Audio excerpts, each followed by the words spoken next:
Hello student. आज हम लोग डिस्कस करेंगे क्लास 11th का चैप्टर 3 का 13 पार्ट। इससे पहले प्रीवियस पार्ट के अंदर हम लोगों ने physical properties of the element start की थी और उसमें से फर्स्ट प्रॉपर्टीज एटॉमिक साइज़ को डिस्कस किया था और उसी एटॉमिक साइज़ के बेसिस पे उसके टाइप्स ऑफ एटॉमिक साइज़ को भी हमने डिस्कस किया था, जिसमें हमारे पास कोवलेंट रेडियस आई थी। और एटॉमिक साइज़ में हमने ये भी चेक किया था कि एटॉमिक साइज़ हमारे पास क्या चीज़ होती है, the distance between centre to outer most shell electron, यानी डिस्टेंस बिटवीन न्यूक्लियस से लेके जहाँ इलेक्ट्रॉन उसके आउटर मोस्ट सेल में प्रेजेंट होता है उनकी बीच डिस्टेंस को हम एटॉमिक रेडियस या एटॉमिक साइज कंसीडर करते हैं। नेक्स्ट, जब टाइप्स ऑफ द हमने एटॉमिक साइज पे डिस्कस किया तो हमने देखा था कि हमारे पास फर्स्ट टाइप आ रहा था कोवलेंट रेडियस। तो कोवलेंट रेडियस में हमारे पास क्या सिचुएशंस आ रही थी कि कोवलेंट रेडियस हमारे पास कहता है कि 1/2 of the distance between the centre of the nucleus of the two similar bonded atoms या फिर हम उसको कोवलेंट बॉन्ड भी बोलते हैं। तो तब हमने जब इसकी वेरिएशंस को चेक किया था इन द पीरियोडिक टेबल्स के अंदर, तो लेफ़्ट टू राइट हमने ये देखा था वो डिक्रीज हो रही है और टॉप टू बॉटम इंक्रीज हो रही है। तो अभी तक हमने ग्रुप के बारे में इतनी ज़्यादा स्टडी नहीं की है, बट पीरियड में हम लोगों ने एक सेकेंड पीरियड का एग्जाम्पल लेके उसमें एलिमेंट में जैसे ही एटॉमिक साइज इंक्रीज या डिक्रीज हो रही है उस पर फैक्टर अफेक्टिंग देखे थे। तो वहाँ से दो फैक्टर हमारे सामने आए थे। वो दो फैक्टर कौन कौन से थे? एक था न्यूक्लियर चार्ज, दूसरा था इंटर इलेक्ट्रॉनिक रिपल्सन्स, या जिसको हम प्रिंसिपल क्वांटम नंबर्स कंसीडर करते हैं। तो उसमें ये होगा अगर न्यूक्लियर चार्ज की वैल्यू इंक्रीज हो जाती है, वैसे भी लेफ़्ट टू राइट जब हम गोइंग ऑन स्टडी करते हैं लेफ़्ट टू राइट, तब +1 यूनिट जैसे जैसे सिंगल इलेक्ट्रॉन एंटर होता जाएगा वैसे वैसे न्यूक्लियर चार्ज भी इंक्रीज होता जाएगा। तो अगर न्यूक्लियर चार्ज की वैल्यू ज़्यादा होती है तो वो इलेक्ट्रॉन पे पुल अप करके उसको क्लोजली पैक कर देगा, जिससे साइज क्या आ जाएगा, स्मॉलर हो जाएगा। तो हमने देखा था कि पीरियड्स के अंदर कि जो नंबर ऑफ सेल है जिसको हम प्रिंसिपल क्वांटम नंबर बोलते हैं, जैसे आप पीरियड नंबर सेकंड की बात करोगे तो सेकंड सेल में ही इलेक्ट्रॉन एंटर होते जाते हैं, सेकंड सेल में ही इलेक्ट्रॉन एंटर हो जाते हैं। It means number of electron तो इंक्रीज हो रहे हैं but number of shell increase नहीं हो रही, जिसकी वजह से न्यूक्लियर चार्ज ज़्यादा हो जाएगा as compare to principal quantum number N की वैल्यू से, जिससे साइज क्या हो जाएगा, स्मॉलर। इसलिए left to right atomic size क्या होता है, डिक्रीज होता है। ओके, तो इन्हीं चीज़ों को हम लोगों ने चेक किया था बहुत अच्छी तरीके से। तो इसी कंसेप्ट को हम लोग एक चीज़ हमने ये भी चेक की थी कि जैसे एक ऑर्बिटल्स के अंदर 2 इलेक्ट्रॉन्स आ जाएं, फिर ऑर्बिटल्स के अंदर इस तरीके से इलेक्ट्रॉन्स का फिलअप होता रहता है, तो इलेक्ट्रॉन के बीच में रिपल्सन फोर्सेस लगने की वजह से वो न्यूक्लियर चार्ज को डोमिनेट कर जाते हैं, साइज उस तरीके से एलिमेंट का ज़्यादा हो जाता है। ओके, और कभी कभी न्यूक्लियर चार्ज की वैल्यू ज़्यादा होती है तो साइज स्मॉलर हो जाता है। ओके, इसी कंसेप्ट के बेसिस पे एक कंक्लूजन निकालते हैं हम लोग। तो इसी के बेसिस पे हम एक कंक्लूजन निकालते हैं कि अगर हम पीरियड्स की बात करें तो ये हमारे पास हो जाएगा लेफ्ट साइड और ये हो जाएगी पीरियड्स की राइट साइड। ओके, ये हो जाएगी पीरियड्स की राइट साइड। तो लेफ्ट साइड में हमारे पास क्या है, ग्रुप नंबर फर्स्ट और सेकंड है, और राइट हैंड साइड में स्पेशली अगर हम लोग ग्रुप नंबर 17 की बात करें, जो कौन सा है, हैलोजन ग्रुप है। कौन सा ग्रुप है? हैलोजन ग्रुप है, और इसे हम बोलते हैं एल्कली and alkalines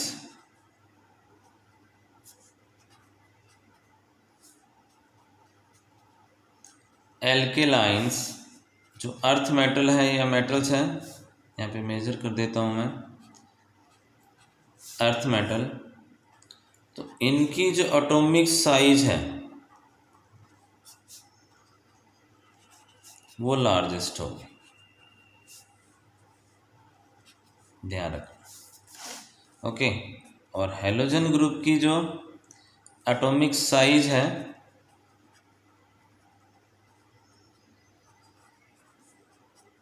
वो स्मॉलेस्ट होगी। बस इतनी चीज़ ध्यान रखनी है हमको।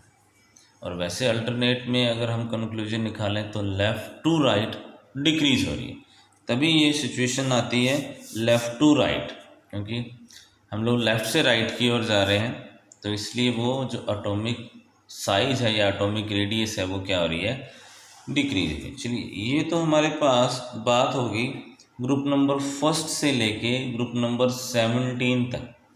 यहाँ हमने एक एग्जाम्पल लिया था, अगर आप लोगों को रिमेम्बर हो, नियॉन का। तो नियॉन के केस में, इन केस ऑफ नियॉन, हम कोवलेंट रेडियस को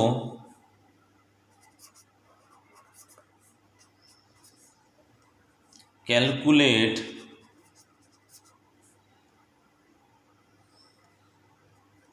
नहीं कर सकते हैं। क्या कर सकते हैं? कोवलेंट रेडियस को कैलकुलेट नहीं कर सकते। अब इसमें रीज़न क्या है?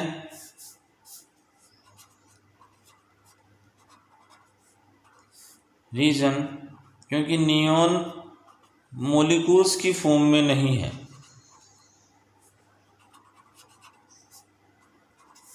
इट मीन्स नियॉन मॉलिक्यूल्स नहीं बनाता है, यानी नियॉन के बीच में किसी भी टाइप का कोवलेंट बॉन्ड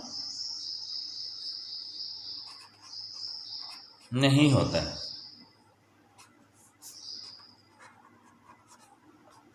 यहाँ मैं लिख देता हूँ, does not form covalent bond.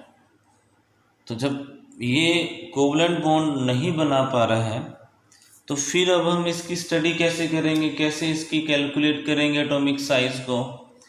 तो वहाँ पे हम लोग यूज़ करते हैं, जो हमारे पास सेकंड टाइप आएगा वो आएगा वान डर वाल्स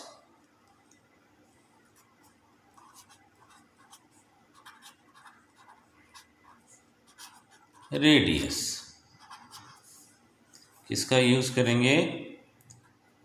वान डर वाल्स रेडियस का। तो ध्यान रखना है आप लोगों ने, जो ग्रुप नंबर 18 है, जिसको हम नोबल गैस भी बोल देते हैं,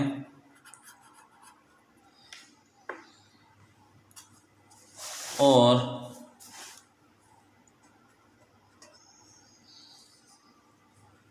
इनर्ट गैस सिस्टम भी बोल देते हैं,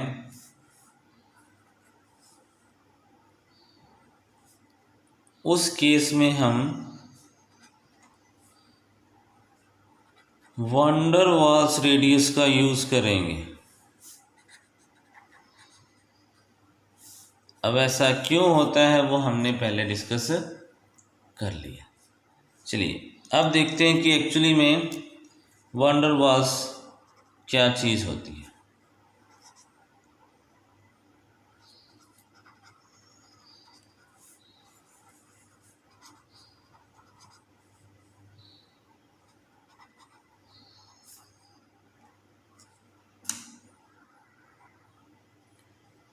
तो कोवलेंट वान डर वाल्स रेडियस क्या हो जाएगी हमारे पास? 1/2 the internuclear distance between two adjacent atoms of the substance belong to two neighboring molecules in the solid state। Okay, तो एक डायग्राम के थ्रू देखेंगे। हमने डायग्राम लिया है Cl2 का, इसकी वैन डर वाल्स रेडियस को हम लोग चेक कर रहे हैं। तो ये हमारे पास जो नियर नेबरिंग जो एडजेसेंट हमारे पास जो मॉलिक्यूल्स है वो Cl2 का है। ओके, क्लियर हो गया। यहाँ तक हम लोगों ने डिस्कस किया हुआ है, अगर आप लोगों को ध्यान हो, कि हाफ डिस्टेंस होती है टू न्यूक्लियस के बीच में, जिसको हम कोवलेंट बोलते हैं। ये टोटल हो जाएगी 198 पिकोमीटर और इसकी हाफ हो जाएगी 99 पिकोमीटर, जिसको हम बोल देते हैं कोवलेंट रेडियस। अब ये वैन डर वाल्स रेडियस क्या होगी कि जो नेबरिंग है, जो पास का मॉलिक्यूल्स पड़ा है, जो सॉलिड स्टेट के अंदर है, उनकी हाफ डिस्टेंस। तो ये टोटल डिस्टेंस है इनके बीच की, ये मॉलिक्यूल्स हमारे पास पड़ा है, ये हमारे पास इसकी कोवलेंट रेडियस आएगी। ये जो टोटल डिस्टेंस है 360 पिकोमीटर है, तो इसका हाफ कितना हो जाएगा 180 पिकोमीटर। 180 कितना हो जाएगा पिकोमीटर। तो इस तरीके से ये क्या बन जाएगी हमारे पास, इसकी हाफ डिस्टेंस बन जाएगी। ओके, तो इस चीज़ का ध्यान रखना कि वैन डर वाल्स रेडियस में जिसकी हम van der Waals radius check कर रहे हैं, उसके साथ में कोई भी मॉलिक्यूल्स फॉर्म में सॉलिड स्टेट में कोई भी मॉलिक्यूल्स हो सकता है, उसकी हाफ डिस्टेंस को हम लोगों ने चेक करना है। जैसे फॉर एग्जांपल अगर हम H2 की बात करें, तो H2 की जो हमारे पास वैन डर वाल्स रेडियस होगी 120 पिकोमीटर।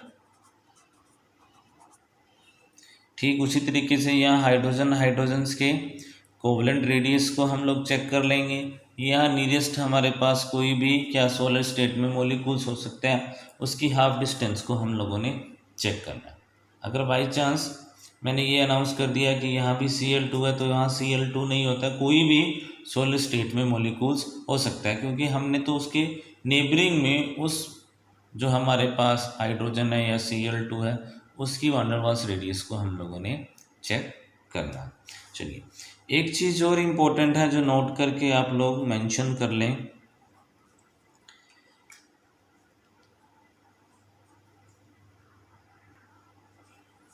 एक्चुअली में xenon and krypton,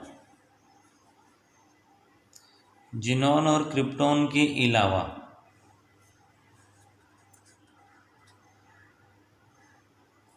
okay do not form chemical compound. अगर हम ग्रुप नंबर 18 की बात करते हैं, तो उसमें जिनोन और क्रिप्टॉन को छोड़ के बाकी सभी एलिमेंट कोई भी केमिकल कंपाउंड नहीं बनाते हैं। तो जो chemical compound do not form the chemical compound, तो इनकी जो एटॉमिक रेडियस है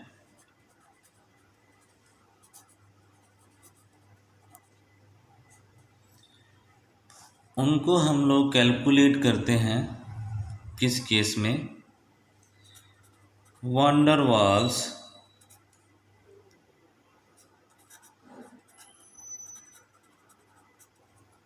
रेडियस में। वैन डर वाल्स रेडियस में इट मीन्स उनको एटॉमिक रेडियस, उसकी जो एटॉमिक रेडियस को किनकी, जो क्रिप्टॉन और जिनोन के अलावा जितने भी ग्रुप नंबर 18 में एलिमेंट बचते हैं, उनकी एटॉमिक रेडियस को हम लोग चेक करते हैं वैन डर वाल्स रेडियस की फॉर्म में। और इसको एक अनदर नॉर्म भी देते हैं जिसे हम बोलते हैं inert gas radius. Inert gas radius, एक ये नेम भी हम इसको अनाउंस कर देते हैं। ओके, क्लियर हो गया। अब ऐसा होता क्यों है? एक्चुअली में जब भी हम किसी भी ग्रुप नंबर एलिमेंट, वही एक्सेप्ट केस कौन सा है हमारे पास, क्रिप्टॉन और जिनोन को छोड़ के, जैसे फॉर एग्जांपल नियोन की बात करेंगे तो इनके बीच में जो वंडर वॉल्स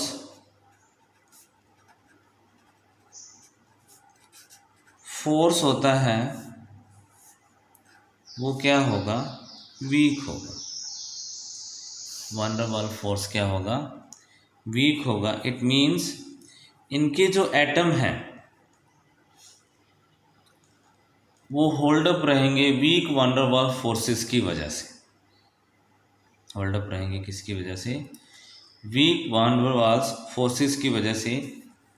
सो इनके बीच में जो गैप है, या जिसको हम रेडियस बोल देते हैं, वो लार्जेस्ट हो जाता है।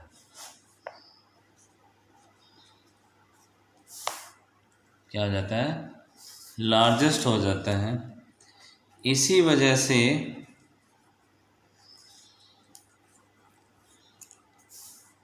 जो वंडर वॉल्स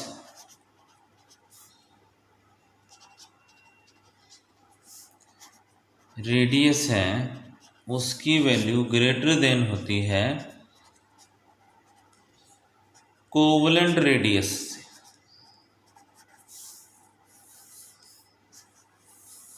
कोवलेंट रेडियस से। यहाँ पे एक बार फिर मैं मेजर कर देता हूँ। Due to the week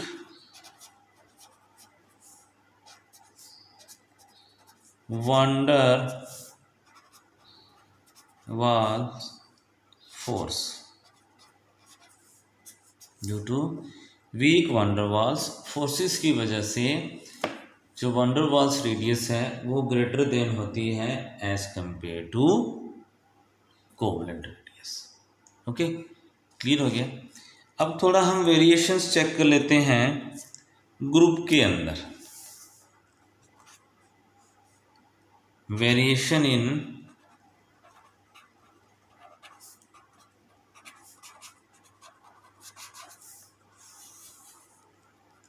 group, तो इसको हमने डिस्कस किया था जब हम एटॉमिक साइज की बात कर रहे थे।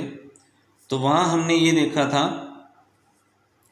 कि जब हम लेफ़्ट टू राइट करते हैं, it means left to right period है, टॉप टू बॉटम हमारे पास ग्रुप है। तो पीरियड के बारे में हम लोगों ने डिस्कस कर लिया था। अब हम लोग ग्रुप के बारे में डिस्कस कर रहे हैं कि एक्चुअली में ग्रुप में क्या क्या चीज़ें होती हैं। तो एक चीज़ ध्यान रखना, ग्रुप में n की वैल्यू, जिसे हम principal quantum number is greater than nuclear charge, या इसका सेकेंड नेम है inter electronic repulsion. Inter electronic repulsions, तो इंटर इलेक्ट्रॉनिक रिपल्सन्स ज़्यादा होगा तो न्यूक्लियर चार्ज उसके कंपेयर में कम होगा, और अगर इंटर इलेक्ट्रॉनिक रिपल्सन ज़्यादा हो जाएगा तो साइज यहाँ पे क्या हो जाएगा? इंक्रीज हो जाएगा। साइज यहाँ पे क्या हो जाएगा? इंक्रीज हो जाएगा। तो कोई भी ग्रुप उठा लो, जैसे फॉर एग्जांपल अगर हम बात करें ग्रुप नंबर फर्स्ट की, तो ग्रुप नंबर फर्स्ट में हमारे पास आ जाता है lithium,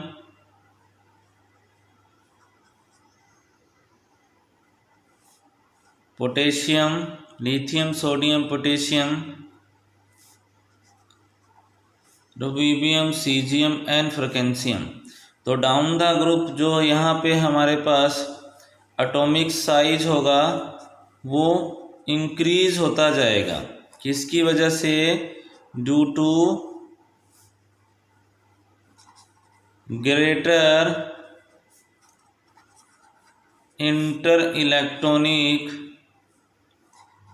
रिपल्सन्स। Okay, due to inter electronic repulsions. Okay, ये तो हमने वेरिएशंस चेक की किसमें? ग्रुप्स के अंदर। नेक्स्ट देखते हैं। नेक्स्ट जो थर्ड टाइप हमारे पास आता है वो है मेटेलिक रेडियस।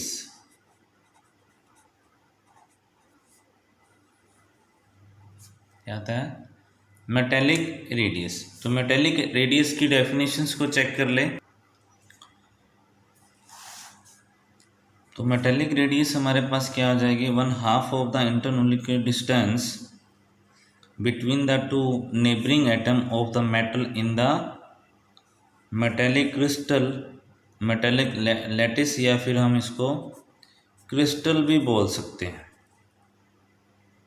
ओके, वही हमारे पास डायग्राम आ जाएगा कि यहाँ पे अगर हम चेक करेंगे मेटेलिक रेडियस को, ये वही हमारे पास कोवलेंट रेडियस आ जाएगी। ओके, और यहाँ से लेके यहाँ तक जो इंटरन्यूक्लियर डिस्टेंस है, एग्जाम्पल के तौर पे हम लोग कॉपर एटम्स की बात कर रहे हैं, वो हो जाएगा 256 पिकोमीटर, और इसका हाफ हो जाएगा ये वाला जो है 128 पिकोमीटर। तो ये हमारे पास क्या हो जाएगी? Metallic radius. ओके, बस इसमें वही चीज़ है। वान डेर वाल्स रेडियस में हमने यहाँ पे एडजस्टमेंट में किसी को रखा था? मॉलिक्यूल्स को। यहाँ रख रहे हैं हम किसको? किसी भी मेटेलिक क्रिस्टल्स को। अब यहाँ पे क्वेश्चंस आता है हमारे पास कि 3 टाइप्स की हम लोगों ने रेडियस पढ़ी है। कोवलेंट रेडियस पढ़ी है, वान डेर वाल्स रेडियस पढ़ी है, और मेटेलिक रेडियस पढ़ी है। तो इनमें सबसे लार्ज वैल्यू और सबसे कम वैल्यू किसकी होगी? अगर हमसे कोई इसका सीक्वेंस पूछा जाए तो arrange decreasing order of atomic radius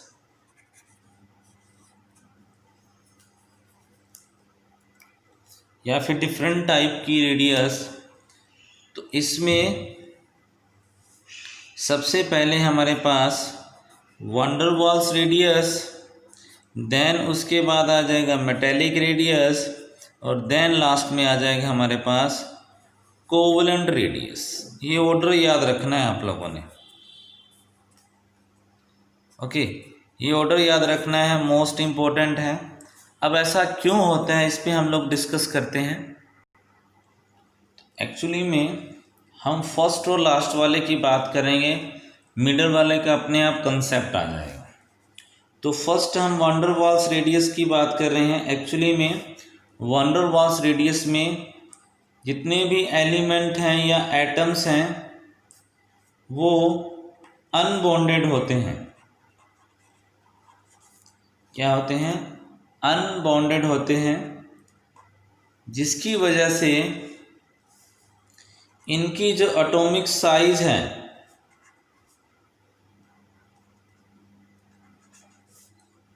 वो क्या हो जाती है? लार्ज हो जाती है। कोवलेंट रेडियस में एटम्स जो हैं वो स्पेशली क्या करते हैं, एक दूसरे को ओवरलैप्स करते हैं। क्या करते हैं? ओवरलैप्स। एग्जाम्पल के तौर पे अगर हम देखें कि अगर हाइड्रोजन हाइड्रोजन आपस में बॉन्ड फॉर्मेशंस कर रहे हैं तो एक हाइड्रोजन का एटम इस तरीके से अपने अट्रैक्शन फोर्सेस की ओर दूसरे हाइड्रोजन एटम्स की ओर अट्रैक्ट होगा, तो यहाँ पे ये ओवरलैपिंग का साइन है। तो ओवरलैप करने के बाद क्या हो जाएगा, यहाँ फोर्स ऑफ अट्रैक्शन ज़्यादा हो जाएगा।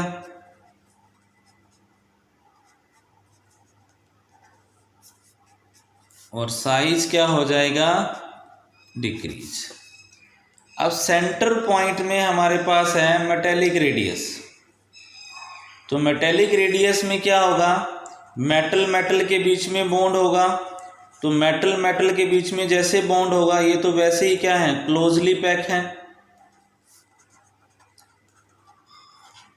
ये तो वैसे ही क्लोजली पैकिंग में होते हैं। तो इनका साइज क्या होगा, ओवरलैपिंग के कंपेयर में थोड़ा ज़्यादा होगा। तो ध्यान रखना।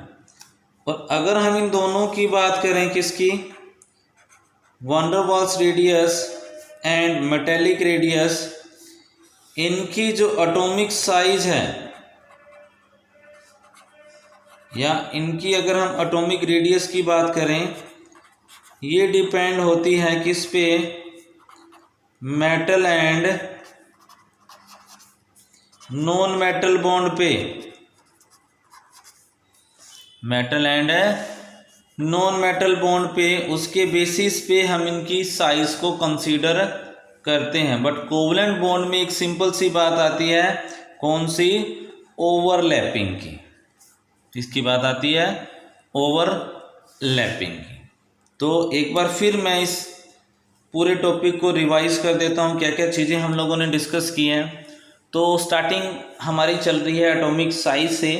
एटॉमिक साइज के हमने टाइप्स पढ़े हैं, covalent radius, van der Waals radius और मेटेलिक रेडियस। तो कोवलेंट रेडियस को हमने प्रीवियस लेक्चर्स में ही डिस्कस कर लिया था। इस लेक्चर्स में हमने वैन डर वाल्स रेडियस को डिस्कस किया। तो वैन डर वाल्स रेडियस क्या है, सबसे ज़्यादा है किससे, मेटेलिक से भी और कोवलेंट से भी, क्योंकि इनके बीच में weak van der Waals force होता है जो होल्ड करके रखता है जो पार्टिसिपेट कर रहे हैं उस बॉन्ड के अंदर, चाहे वो नियोन की बात हो। अब हम नियोन की बात करें, वो कोवलेंट रेडियस को नहीं शो करते हैं क्योंकि उनमें ऐसा कोई मॉलिक्यूल्स नियोन 2 नहीं बनता है। फिर हमने मेटेलिक रेडियस के बारे में बात की कि जो एडजस्टमेंट हमारे पास एटम्स है वो मेटेलिक क्रिस्टल की फॉर्म में है। तो मेटल मेटल और के बॉन्ड में फोर्स ऑफ अट्रैक्शन ज़्यादा होता है, क्लोजली पैक होते हैं, इसलिए इसकी उनकी atomic radius van der Waals से कोवलेंट से कम इसलिए होती है क्योंकि कोवलेंट में ओवरलैपिंग के अकॉर्डिंग बॉन्ड फॉर्मेशंस होती हैं। आई होप सो आप लोगों को ये वीडियो लेक्चर अच्छी तरीके से समझ आया होगा। तो हमारा जो फर्स्ट पॉइंट है फिजिकल प्रॉपर्टीज़ का एटॉमिक साइज वो फिनिश हो गया। नेक्स्ट नई फिजिकल टर्म्स के साथ नए टॉपिक के साथ आएंगे। Okay, thank you guys.